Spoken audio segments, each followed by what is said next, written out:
तर या संभाव्य युतीवरून आता वार पलटवार सुरू झालेले आहेत। खासदार संजय राऊत यांनी शिवसेनेवर निशाणा साधलेला आहे।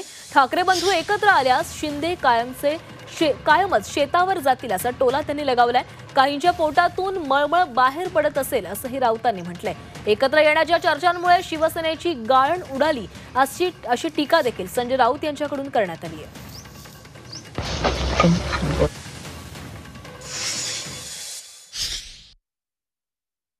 वेदना होणार, कारण जर उद्धव आणि राज ठाकरे एकत्र झाले किंवा राजकारण एकत्र केलं तर आम्हाला कायमच्या शेतावर जावं लागेल। किंवा आम्हाला कायम संघ दक्ष शाखेत जावं लागेल। कारण महाराष्ट्र हा कायम ठाकरेंवर प्रेम करणारा महाराष्ट्र आहे।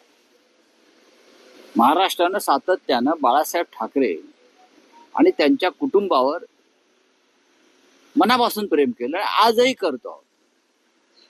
पिढ्या बदलल्या, पण हे प्रेम काही कमी होत नाही। त्यामुळे अनेकांना भीती वाटत असेल, त्यातून त्यांच्या काही पोटातून त्यांची मळमळ बाहेर पडत असेल तर 0 + 0 हा 0च होतो। त्यांचा महाराष्ट्राशी काही संबंध नाही, ते शत्रू आहेत महाराष्ट्राचे, बरं का। त्यांच्या नशिबी 2 भाऊ एकत्र आल्यावर 0च येणार आहे।